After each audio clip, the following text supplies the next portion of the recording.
Assalamualaikum warahmatullahi wabarakatuh. Di sini saya akan menganalisis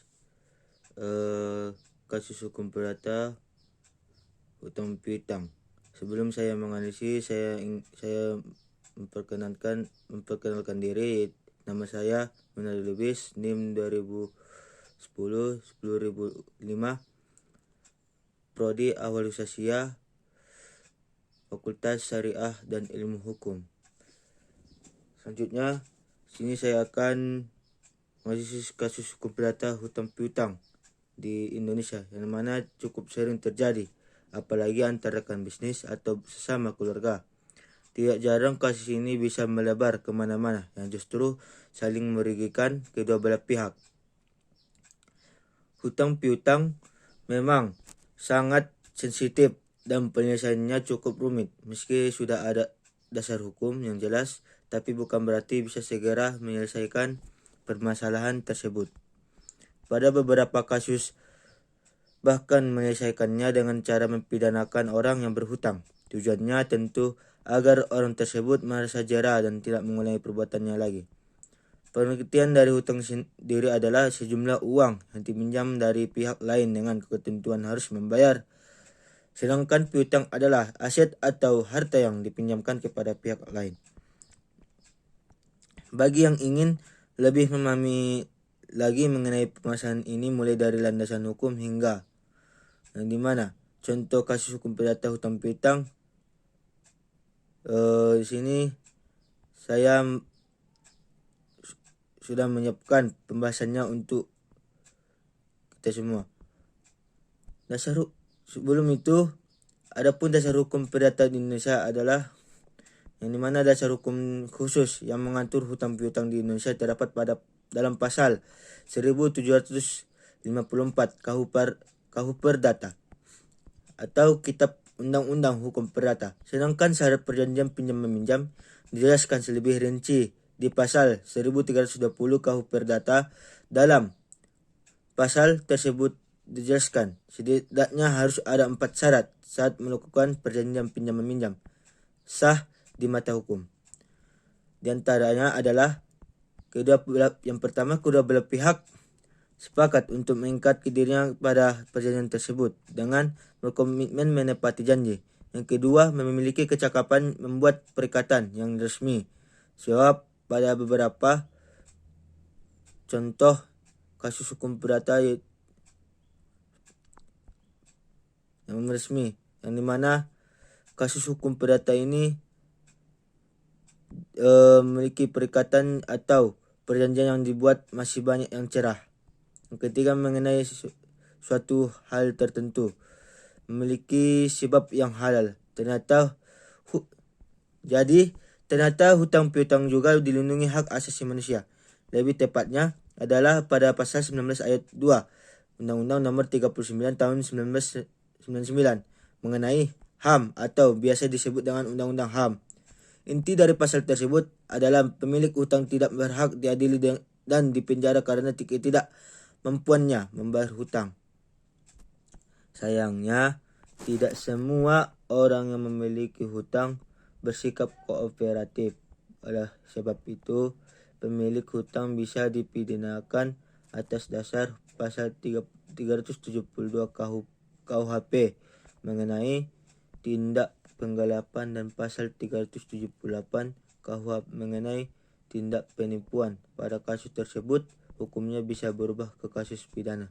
Jadi, meski sudah dilindungi HAM, tapi jika pemilik hutang melakukan tipu muslihat atau tindakan merugikan, maka ia bisa berakhir di penjara. Prosedur pelaporannya sama seperti tindak pidana yang lain.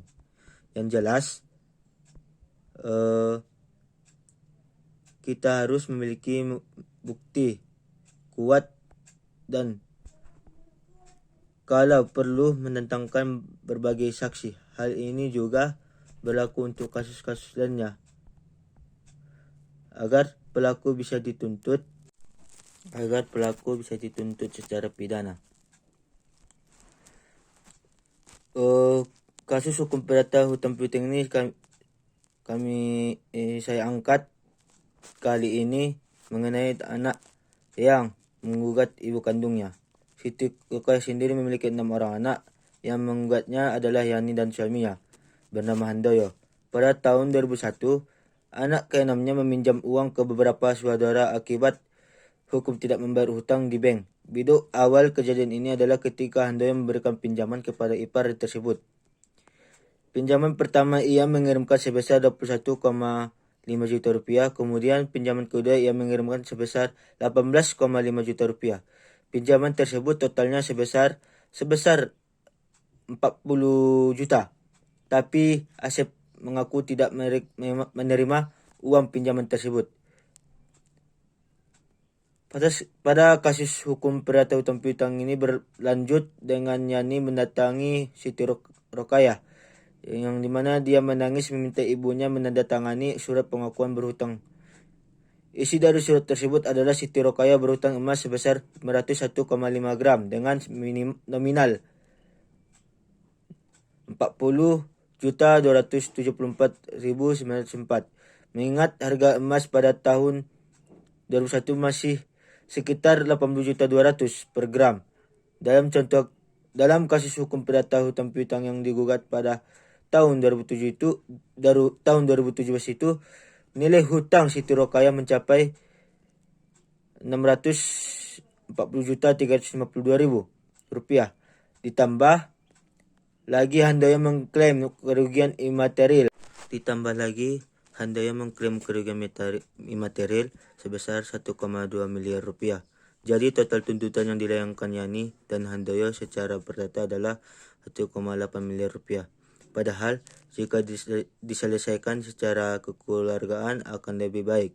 Ditambah lagi peran Siti Rokayah yang hanya sebagai kambing hitam dalam kasus hukum perdata hutang piutang ini. Tapi pada akhirnya gugatan tersebut ditolak dan Pengadilan Negeri Garut membebaskan Siti Rokayah dari segala tuntutan. Alasannya gugatan Handoyo dan istrinya dikarenakan mereka tidak dapat memberikan bukti kuat. Berbagai kasus hutang piutang sudah sangat normal saat ini. Bahkan pada kasus hukum hutang piutang ini, hubungan penggugat adalah keluarga dekat. Seluruh informasi hukum yang ada di artikel ini disiapkan semata-mata untuk tujuan pendidikan dan bersifat umum untuk mendapatkan nasihat hukum spesifik terhadap kasus Anda.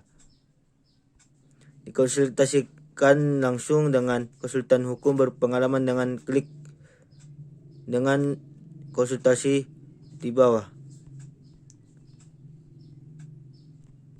Mungkin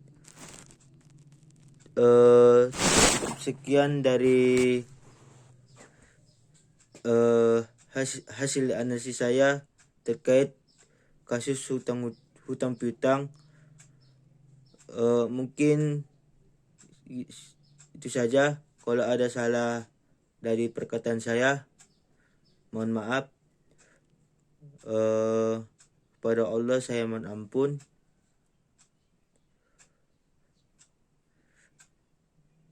Wabillahi taufik wal hidayah. Wassalamualaikum warahmatullahi wabarakatuh.